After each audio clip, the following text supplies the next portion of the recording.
Hello, I'm Chris Wanless, the Vice President and General Manager here at Nordstrom, New York City. We're so thrilled to be partnering with ELLE magazine to bring you today's conversation with the cast of In the Heights. I remember sitting in a movie theater and seeing the trailer run, and I was so excited to see it, so it's nice to know that moment is finally here. If you haven't visited the Nordstrom flagship store in New York City, it sits on Broadway, and we're just blocks away from where the In the Heights musical debuted in 2008. And we're ironically just a few subway stops away from Washington Heights, which really serves as this energetic and vibrant backdrop of this story. So without further ado, I'm excited to introduce you to Nina Garcia, the editor-in-chief of ELLE magazine. So take it away, Nina. Thank you so much, Chris. It's wonderful to see you, and the store looks fantastic. You're Thank also you. steps away from the Hearst Tower and ELLE magazine, so I will be visiting. You can see it out the window right in front of me. That's correct. Good evening, everyone. I am Nina Garcia, editor-in-chief of ELLE, and I want to welcome you to this very exciting conversation with a team of In the Heights. Before we sit down, I want to give you a sneak peek at the trailer for In the Heights. Here it goes. What does sueñito mean? Sueñito? It means little dream. That's it? No story? All right, everybody sit down. It's a story of a block that was disappearing. In un barrio called Washington Heights. The streets were made of music. I am Usnavi, and you probably never heard my name. Reports of my fame are greatly exaggerated. Morning, Usnavi. Pan caliente, café con leche. On these blocks, you can't walk 2 steps without bumping into someone's big plan. I'm making moves, I'm making deals, but guess what? What? You still ain't got no skills. I've been saving up all my pennies in my piggy bank for this day. This is going to be an emotional roller coaster. The odds are against you. But there's a chance, right? A dream isn't some sparkly diamond. There's no shortcuts. Sometimes it's rough. Yeah, I'm a street light choking on the heat. The world spins around while I'm frozen to my seat. The people that I know. They're talking about kicking out all the dreamers. But every day is different, so it's time to make some noise. We had to assert our dignity in small ways. Shh. Just listen. Little details that tell the world we are not invisible. Ignore anyone who doubts you. In the heights, I hang my flag upon display. We came to work and to live, and we got a lot in common. I see that I came from miles away. DRPR, we are not stopping. Every day, paciencia y fe. Until the day we go from poverty to stock options. Today's all we got, so we cannot stop. This is our block in the heights.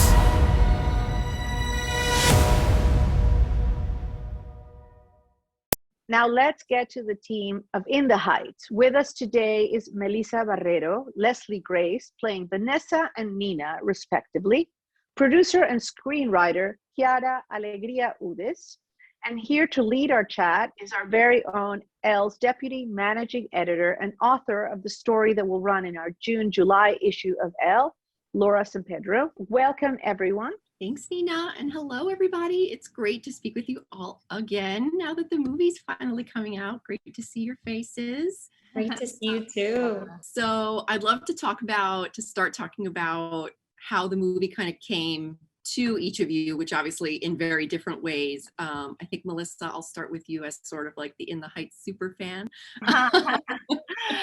The movie came to me. I mean, I auditioned. I after I saw it on Broadway in 2007 and a lot of times in 2008, I heard of the movie being talked about since the beginning. Like, I was still in New York, I was in college, and they were talking about it right after it was on Broadway. And I was like, oh my God, I need to be able to audition for that. How do I do that? And at the time as a student, I was like, I didn't even know how to go about it. So it was very lucky for me that it took them 10 years to get to actually doing it, because I was moving to LA, and I heard that they were auditioning. So I called my team and I asked them to get me an audition, and they couldn't. So I sent in a tape, and that was in August of 2017 when I sent in my first tape. And then I didn't hear back. And then I heard that, the whole, messy thing with the Weinstein Company happened, and Kiara and Lynn very wisely were like, we don't want any association with that. Thank you very much. We're going to find a new home.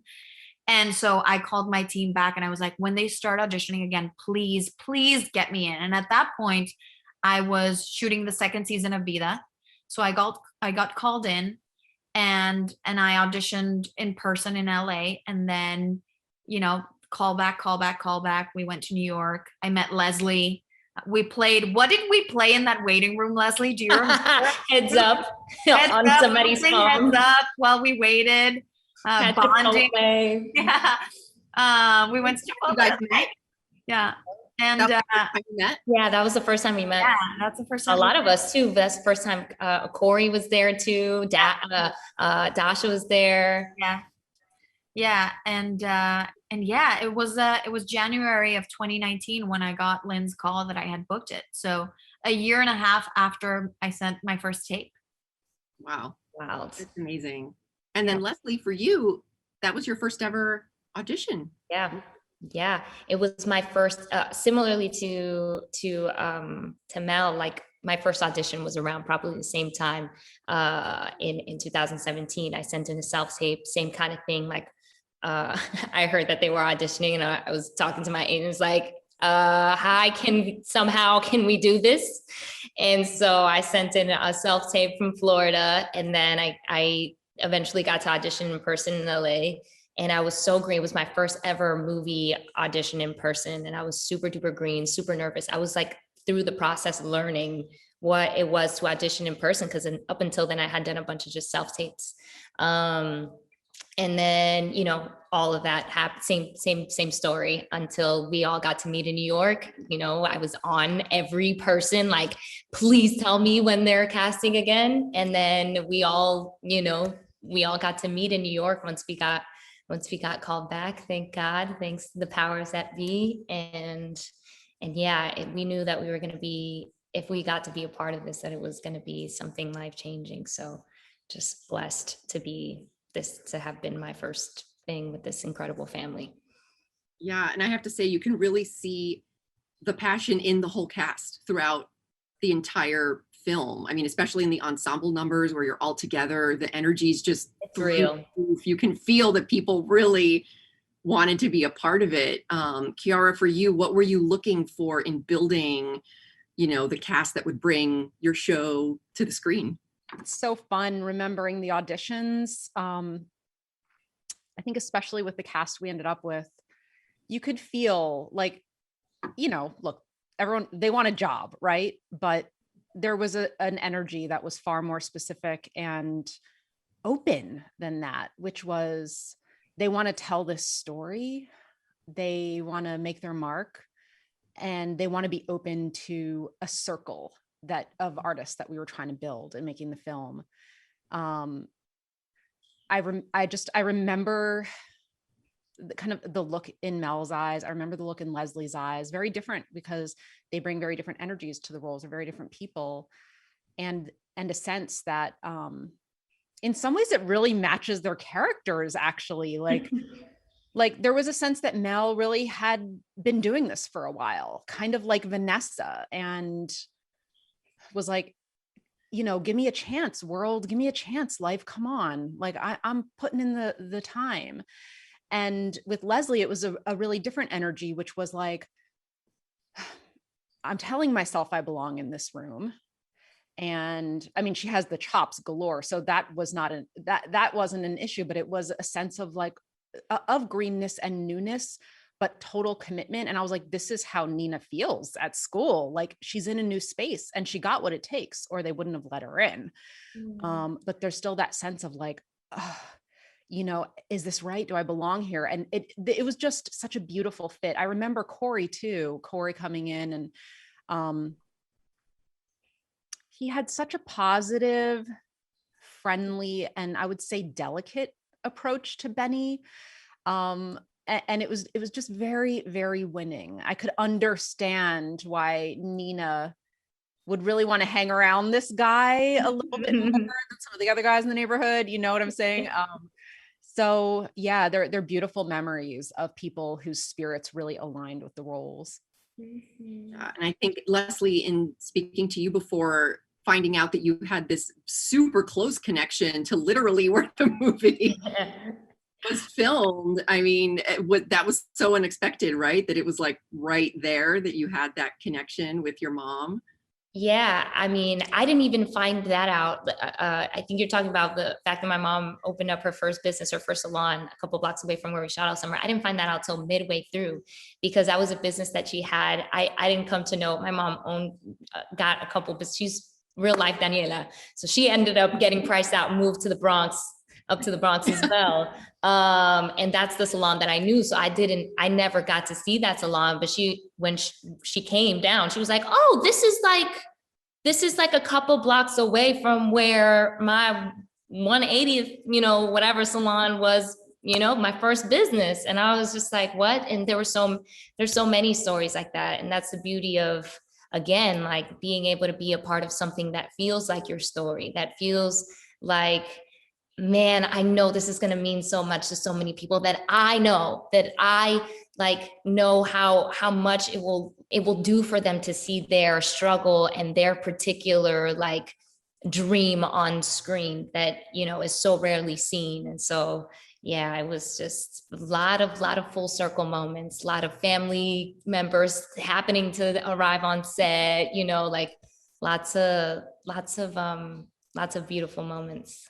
I got the sense that it was for everybody in the film, right? Like, a lot of moms and aunts and, Yeah, a lot of also like down to the dancers, like a lot of people that live in the Heights and like, have New York stories. Like even Mel, like she's not from New York, but a lot of her dreams are wrapped up in that city, in New York, and like the full, story of being such a fan, and like Corey having lived in the Heights, and Anthony knowing what a neighborhood like Washington Heights feels like, and having friends and family up in New York, being from Bushwick. So it's like, we really did feel like we were telling a story that we knew, and that rarely happens. We hope that it happens more, but it doesn't happen all the time.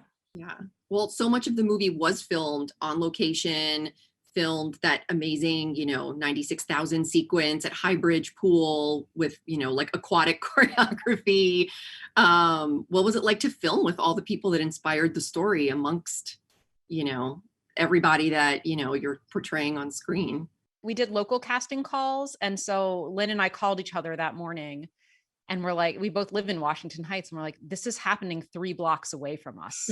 Are we going or are we not going? So we met up, we got coffee, we walked the 3 blocks, and there was a line of our neighbors wrapped around the community center where they were doing the local calls. And of course, like Lynn being Lynn, like he ran down and high-fived the whole line, and they were all cheering, and we went on stage and we spoke to everyone. And it was so beautiful to be surrounded by our neighbors. I recognized a few people. Honestly, a few of them were neighbors of mine that I was like, go to the casting call. But mostly it was neighbors I hadn't met, but just that vibe. Like I'd probably walked by them quite a few times. So proud. And that was a feeling that went in both directions. I think they were really excited about the movie, and we were so proud to be able to welcome them into the fold like that. That day at High Bridge specifically, those days that we spent there were electric. There was so many people. A lot of them were in the pool and freezing because it was freezing. But everyone was so happy to be there and so excited. And because they felt like it was their movie. And I feel like that's what Lynn and Kiara wanted them to feel. Like, this is your story. We're telling your story, and we want to do right by you all.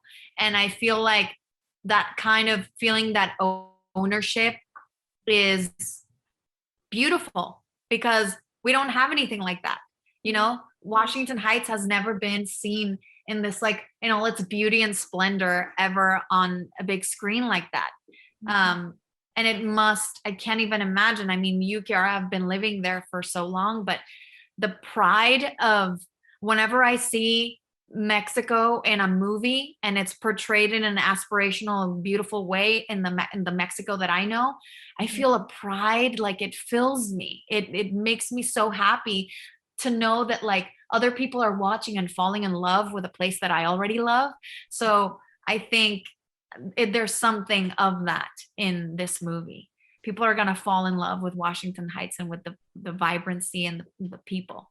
You know, one of the things I remember from the pool day so much is because it was cold and rainy on breaks, people would, and we had hundreds of extras and dancers and people like huddling together for warmth. And it's such a pre-COVID memory for me. It's like just bodies keeping warm together. It makes me want to cry because I just miss bodies being together like that so much. Like an actual community forming, you know. And I heard that John, what you need to get by. Yeah, I hear that John Chu, the director, was literally like in the water, in the pool, like shorts hiked up, like. Yeah, I wasn't a part of that number, but I was there on that day, on one of those days, because it you know, you guys had to extend because there was rain and people wouldn't even think. But I remember being there in a hoodie and like seeing John in the water and all the dancers and Yumel and like everybody, like it's the hottest day of the summer and it was cold. Like it was very cold. So like the power that you feel in that number is like literally everybody coming together and fueling each other to make that the hottest day of the summer. Right, because that number is not just magic. Like, it's so fun. Someone won the lottery. That number is like that fire in your belly, right? It's like, it's intense. That longing is intense. And that definitely fueled that vibe.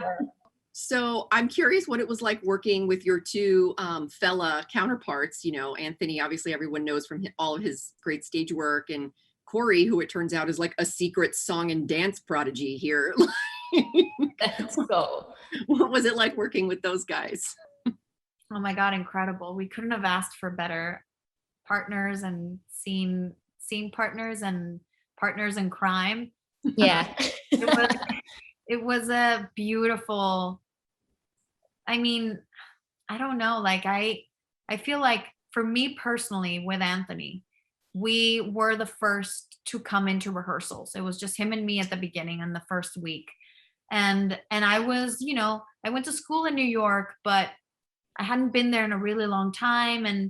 And if you don't know people in New York, I feel like it can be a very lonely city. And Anthony kind of like took me under his wing and introduced me to his friends and introduced me to his family. And like, we were hanging out a lot. And I think that helped to create the history of the characters and the love that is so real now that we love each other so much. And the family, you know, the family aspect of these kids that grew up together, that have known each other since they were kids, and really see each other. They really actually see each other.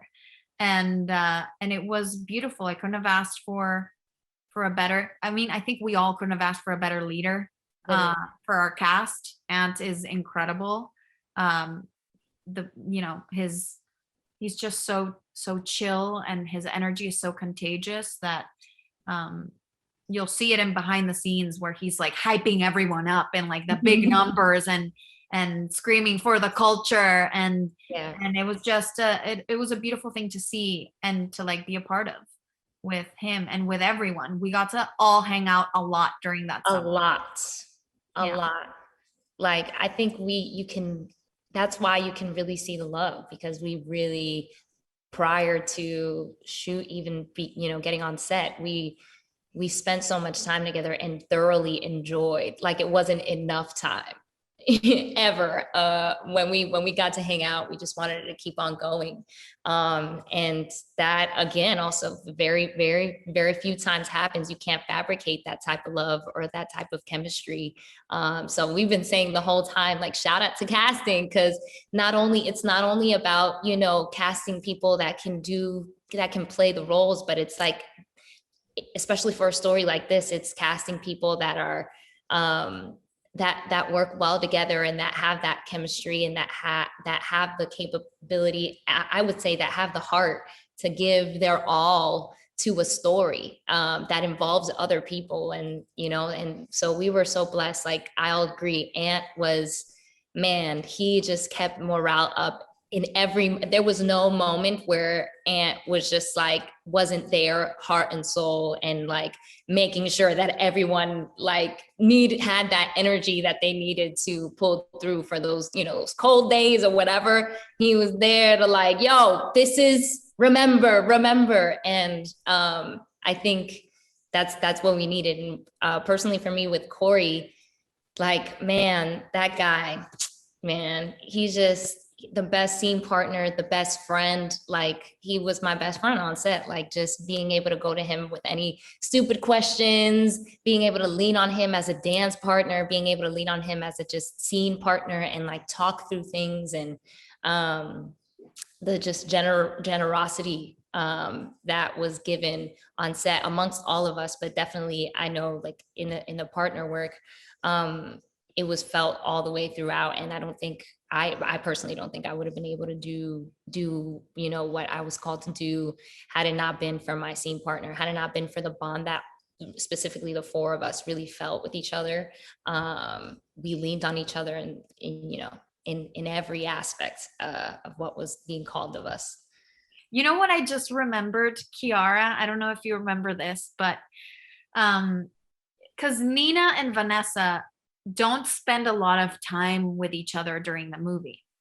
And you have that scene at the beginning where Nina's walking up and Vanessa's like, oh my God, you're back. And there was a point where John told me that they were going to cut that scene, that there wasn't time there was, you know, there were a bunch, you know, it was a very ambitious shoot, like the size of these numbers and everything. So they were starting to sacrifice certain things. And John came to me and he was like, we're going to cut that scene. And I remember just like begging him not to. I was like, we need to see these women together because they love each other. And we need to understand that it's not just like, oh, because their boyfriends are friends that they're connected. They have their own thing. And it's they have their own sisterhood. Yeah, they have their own sisterhood and they know each other and they support each other. And like Vanessa admires Nina so much. And, you know, it's like these little moments that I'm so happy that we got to share that scene. I'm just remembering. Yeah, me too. And it's so genuine. It's so real. And it is, back to what Kiara was saying, like, it's so reflective of like, you know, it's so weird. It's very serendipitous. It's like very reflective of all of our friendships. If you look at our characters and then you dissect like how we are, there are bits and pieces of ourselves in there. And I mean, to be able to share that and to also know that it's there in real life it's just beautiful. And to see it reflected on screen, which we don't get to see women, you know, support each other with parallel different paths, but still love so wholeheartedly. Like, yes, for more of that. Like, we need that. That vision of female friendship. Yeah. And no, you had to have that. I mean, at one point, just everything was kind of up for grabs in terms of what can we cut, how can we keep the running time of the movie down, and then you actually learn a lot from having to argue for certain things.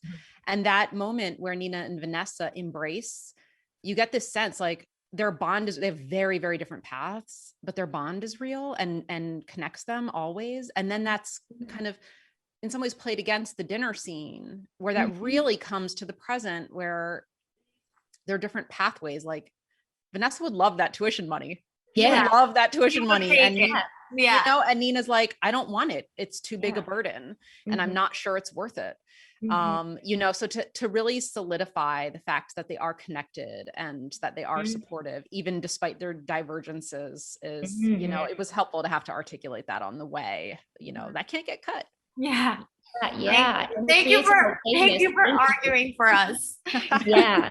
Yeah. Because it does display the okayness of different paths for, you know, for these two women, for all of the characters. In a way, all of that is displayed in the script so beautifully. But like, obviously, because of the comparison thing, there's always that, okay, like, so this person leaves and this person stays, and it's all okay, and they all can support each other in that. So had we not had that idea, I think, wouldn't have come through as true. Yeah, and there are such wonderful small moments and details.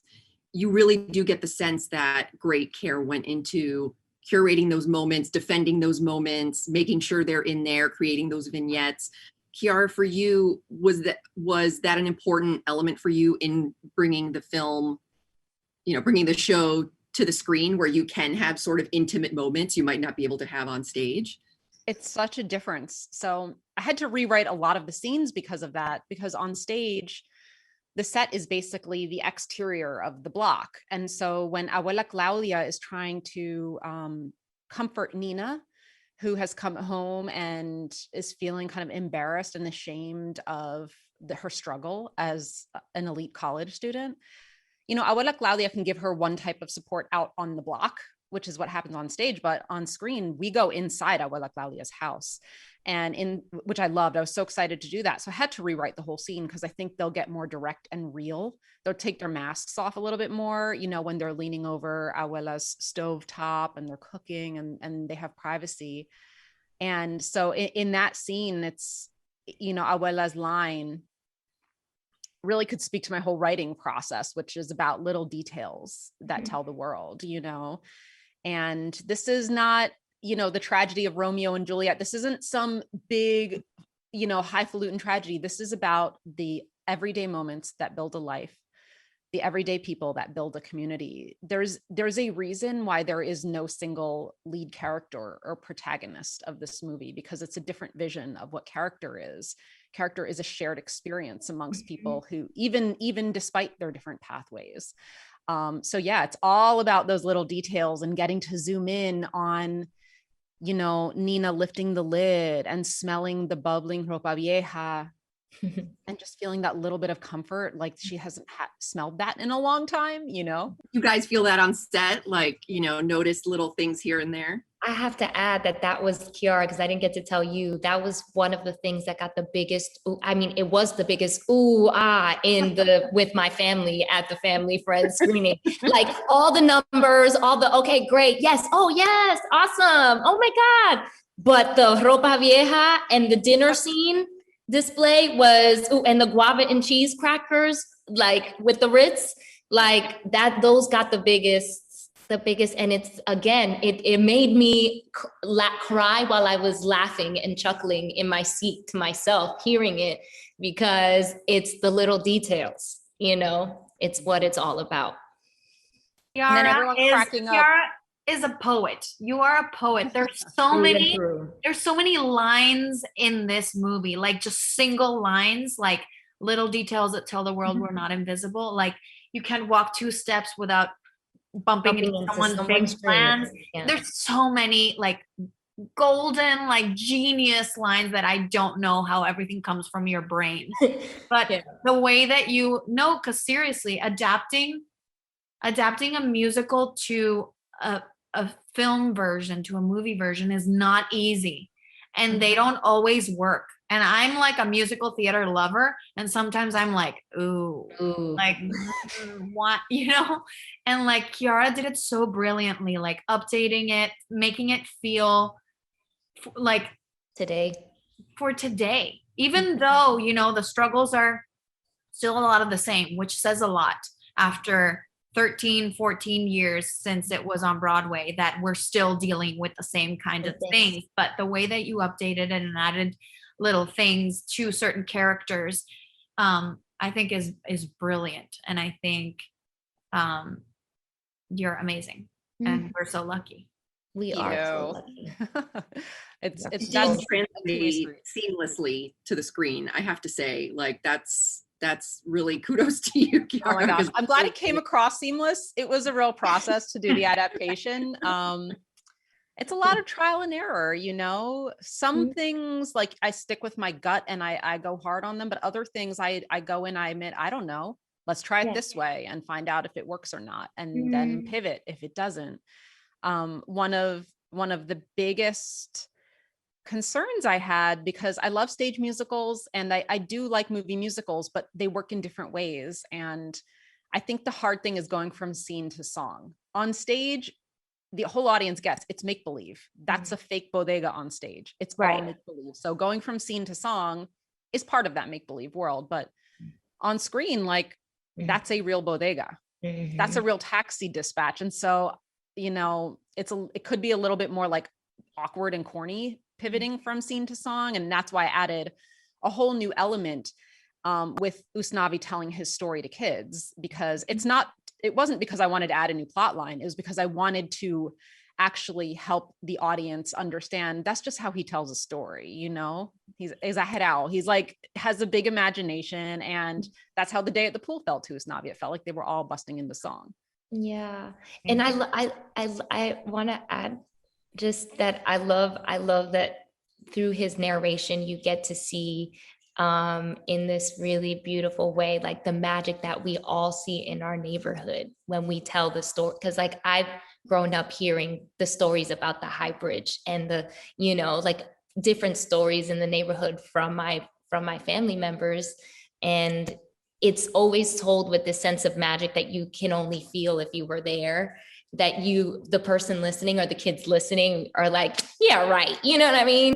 And so it's like this, it's reinforcing this idea that, you know, there's magic, there's music, there's art in these places that make us up. And that it's okay to view your little neighborhood that way, you know? It's just, so actually in this company, I have to say, I can't remember if I told either of you two on set, but my little secret code, the story behind the story of what's happening here is Usnavi's telling his story to a bunch of kids, but really he's telling it also in particular to one little girl.